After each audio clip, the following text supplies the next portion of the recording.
நம்ம அஜித் சார் விஸ்வாசம் படத்தை தொடர்ந்து நேர்கொண்டு பார்வை படத்துல நடிச்சிருந்தாரு. இந்த படத்தோட ஷூட்டிங் ஏற்கனவே முடிஞ்சிடுச்சு. விஸ்வாசம் படம் இந்த வருட ஆரம்பத்துல வெளியாகி மிகப்பெரிய வெற்றி பெற்ற படம் அப்படின்னே சொல்லலாம். கடந்த வருடம் தல அஜித்திற்கு எந்த ஒரு படமும் வெளியாகாததால ரசிகர்கள் கொஞ்சம் ஏமாற்றத்துல தான் இருந்தாங்க. அதனை தொடர்ந்து இந்த வருடம் ஆரம்பத்திலேயே விஸ்வாசம் படம் வெளியாகி மிகப்பெரிய வெற்றி பெற்றது. இந்த படம் பல குடும்ப ரசிகர்களையும் கவர்ந்திருந்தது அப்படின்னே சொல்லலாம். தற்போது படத்தின் 100வது நாளை கொண்டாடுவதற்காகவும் ரசிகர்கள் காத்துட்டு இருக்காங்க. இதனை தொடர்ந்து தல அஜித் நேர்கொண்ட பார்வை அப்படின்ற படத்துல நடிச்சு முடிச்சிட்டாரு. இந்த படம் இந்த வருடமே வெளியாகும் என்று ரசிகர்களுக்கு மற்றொரு சந்தோஷத்தையும் கொடுத்திருக்காங்க. இனிமேல் வருடத்திற்கு 2 படங்களை நடித்து கொடுப்பது என தல அஜித் முடிவு செஞ்சிருக்காராம். அடிக்கடி தயாரிப்பு குழுவை அப்டேட் கேட்டு வருவாங்க. ஆனா இந்த படம் ஆரம்பிக்கும் போதே எப்போது வெளியே வரும் அப்படின்னு படக்குழு தெளிவாக தெரிவிச்சிட்டாங்க. அதனால ரசிகர்களும் அடுத்தடுத்த கொண்டாட்டத்திற்கு தயாராகிட்டு தான் வந்தாங்க. நேர்கொண்ட பார்வை படம் முடிந்த நிலையில தல அஜித்தின் அடுத்த படத்தின் இயக்குனர் யார் என்பது பலரின் கேள்விக்குறியாக இருந்தது. நேர்கொண்ட பார்வை படத்தின் இயக்குனர் வினோத் தான் இந்த படத்தை இயக்குவார் அப்படின்னு கிட்டத்தட்ட உறுதியாகிடுச்சு. தல அஜித் வினோத்திடம் ஏற்கனவே புதிய கதை ஒன்றை கேட்டிருக்காராம். அந்த கதை பிடித்து போகவே இயக்க அவரையும் அழைச்சிருக்காரு. நேர்கொண்ட பார்வை படத்துடைய ரீமேக்கை இயக்க சொல்ல இந்த படத்தை முடித்துவிட்டு அந்த படத்தில் இணையலாம் என்று தல கூற அதனை வினோத்தும் கேட்டிருக்காராம். தற்போது நேர்கொண்ட பார்வை படம் முடிந்துவிட்ட நிலையில அடுத்த படத்திற்கான வேலைகள்ல அவரது இன்னொரு உதவி இயக்குநர்கள் குழு தீவிரமாக களமிறங்கி இருக்காங்களாம். நேர்கொண்ட பார்வை படத்திற்கு இன்னொரு உதவி இயக்குநர்கள் குழுவை வைத்து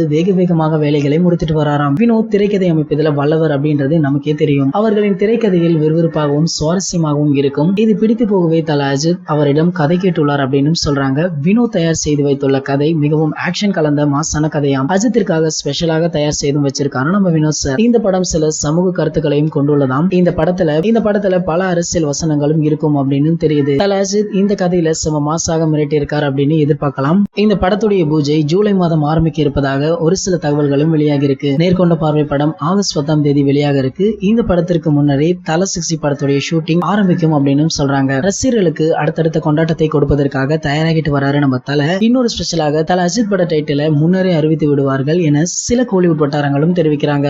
சமீப காலமாக தனது படத்துடைய டைட்டிலை உடனடியாக அறிவித்து விடுறது வழக்கமாகவே வச்சிருக்காரு நம்ம தல அஜித். இந்த தல 60 படத்தை பற்றி நீங்க என்ன நினைக்கிறீங்களோ அதை கீழே உள்ள கமெண்ட் செக்ஷன்ல எங்க கூட ஷேர் பண்ணிக்கோங்க. இந்த வீடியோ பிடிச்சிருந்தா லைக் ஷேர் மறக்காம நம்மளுடைய சேனலை சப்ஸ்கிரைப் பண்ணுங்க. மேலும் அப்டேட்டை மிஸ் பண்ணாம பார்க்க பக்கத்தில் உள்ள பெல் ஐகானை கிளிக் பண்ணுங்க.